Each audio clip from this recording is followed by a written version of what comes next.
Hello learners, today I am going to discuss about basic computer instructions part 2. So here is the demonstration of interrupt cycle. Interrupt कब आएगी? जब आपके interrupt R flip flop की value 1 है. Then your interrupt cycle will proceed. सबसे पहले before interrupt case है and then is after interrupt. यहाँ पे मेमोरी की 0 लोकेशन को हमने सेव किया है for saving the return address. Memory की next location 1, now PC is equal to 1, वहाँ पे मोड बिट आपकी 0 है, instruction is 1 and address part contains 1120. So that means it is a direct 1 instruction. And when you go to this address part, यहाँ पे पहले से ही input output service programme को save किया गया, जिसके लास्ट की जो इंस्ट्रक्शन है वो है 1, but it is indirect 1 instruction because here mode bit is 1 and address part is 0. Coming to this section of memory in which main program is there, it is stored at location 255. So the next value that goes to program counter is 256. So when interrupt comes, the 256 value gets to the memory location 0. Then PC is set to 1 and R is also cleared so that no more interrupts will come until this interrupt is being handled. So at the beginning of the next instruction cycle, the instruction that is read from memory is in address 1, since now this is the content of PC. The branch instruction at address 1 causes the program to transfer the input-output service program at address 1120. So here address part is this, so control will move here. And here we have this input-output program. So this program checks the flags and determines which flag is set, and then transfers the required input or output information. जो भी flag यहाँ पे set मिलेगा उसके corresponding input या output information की transfer होगी.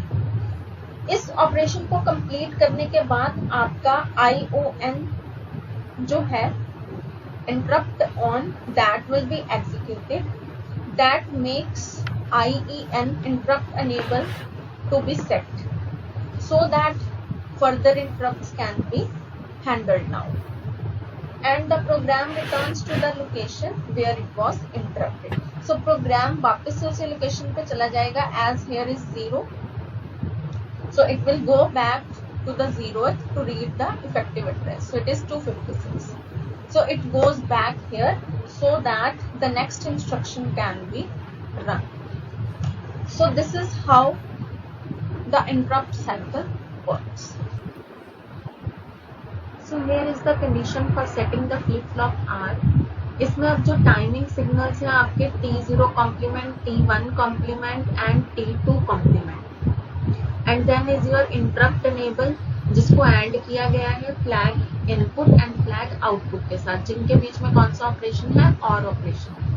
अब यहाँ पे टाइमिंग सिग्नल्स का कॉम्प्लीमेंट इसलिए लिया गया है because T0, T1 and T2 timing signal हम इंस्ट्रक्शन साइकिल में यूज कर रहे थे, and in order to represent the interrupt cycle, तो we complement these timing signals कि आपको ये timing signals के बाद के जो timing signals हैं वो आपको use करने हैं because these are used for fetch and decode, और आपका interrupt cycle जो है वो after execution phase active होता है.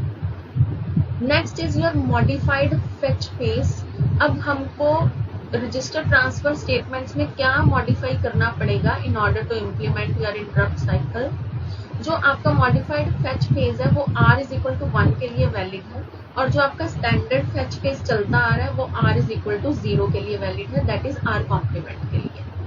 अब आप देखिए जो यहाँ पे रजिस्टर ट्रांसफर स्टेटमेंट्स दी गई हैं during first timing signal AR को क्लियर किया गया है एंड कंटेंट ऑफ PC को हमने ट्रांसफर किया है टेम्परेरी रजिस्टर TR में। जो आपका नेक्स्ट टाइमिंग सिग्नल है उसमें रिटर्न एड्रेस को स्टोर किया गया है in the memory location 0 and PC को भी क्या किया गया है, क्लियर किया गया है टू 0। एंड जो थर्ड टाइमिंग सिग्नल है उसमें हमने इंक्रीमेंट किया है PC के कंटेंट्स को टू 1 एंड देन क्लियर किया गया है इंटरप्ट इनेबल एंड R को, सो दैट कि आपका कंट्रोल है वो वापस चला जाए T0 क्लॉक के पास। And this can only be possible जब आप सीक्वेंस काउंटर को क्लियर करोगे, अदरवाइज टाइमिंग सिग्नल इंक्रीमेंट होते चले जाएंगे। So now again the beginning of the next instruction cycle proceed करेगा, जिसमें क्या कंसिडर होगा R कॉम्प्लीमेंट T0 और जो PC के आपके कंटेंट्स हैं that will be equal to 1।